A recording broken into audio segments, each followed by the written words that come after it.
Friends, today we are going to see how the half wave rectifier works. We have already studied rectifier and their types. You know there are three types of rectifier: half wave, bridge and center tap rectifier. Okay, so here we are going to perform half wave rectifier, at the output of which we are going to have only half cycle rectified on the application of input AC or the alternating signal. So this is nothing but a trainer kit on which we have three types of resistor. This is bridge rectifier which uses 4 diodes. This is a half wave rectifier, uses only one diode.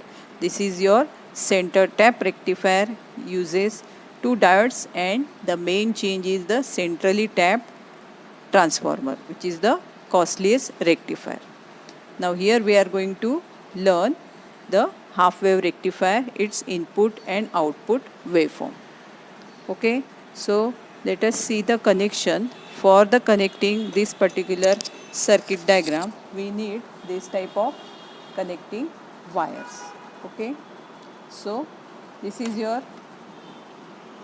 transformer, 230 volt AC supply.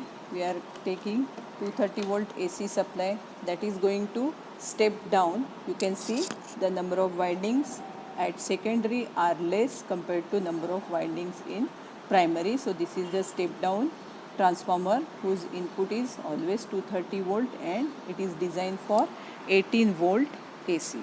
So we are going to apply this AC volt to our half wave rectifier. We are going to construct this circuit.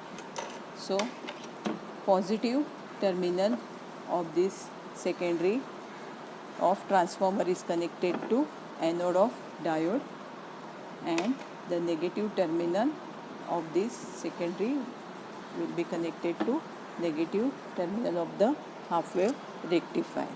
And we are going to observe the waveform across this load resistance RA.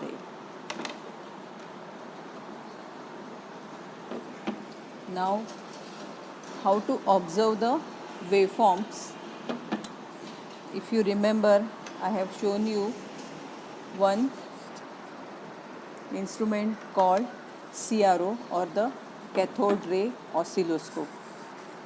Now this is nothing but the CRO, or you can say cathode ray oscilloscope. This is nothing but the monitor which looks like a graph or a plot. This is Y versus X. These are the various adjustment for the brightness and the focus adjustment.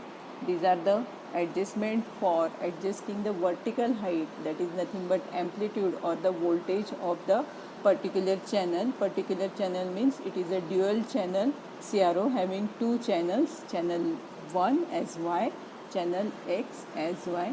You can use two input or you can observe two outputs at a time.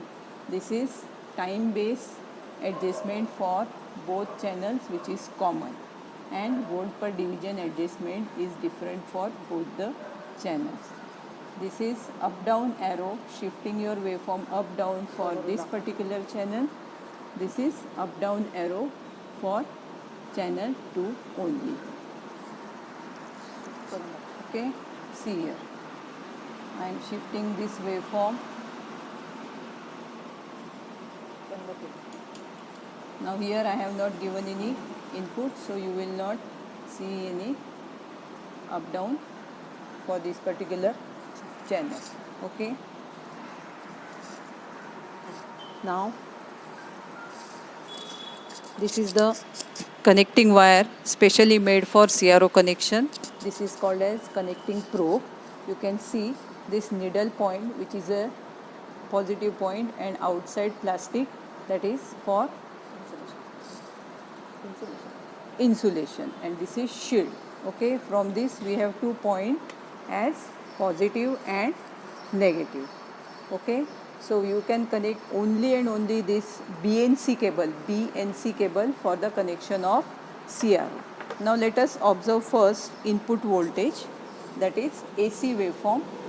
which we are going to give to the half wave rectifier, and we are going to observe the output of half wave rectifier. First, see the input. Switch on the power supply. Here you can see the AC waveform.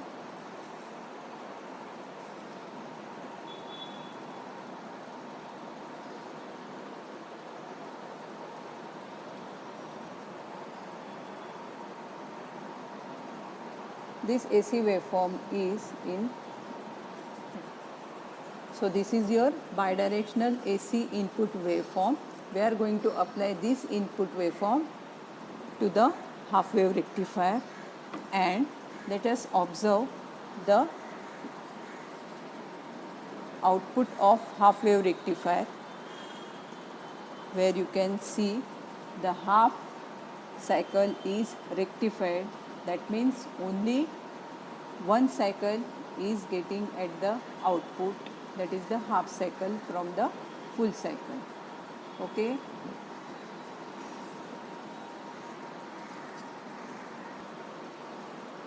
So now you can see the bidirectional AC input signal given to the half wave rectifier, and it has converted that signal into a unidirectional or one directional signal, but this is nothing but a pulsating DC waveform. Okay, I hope you understood. Thank you.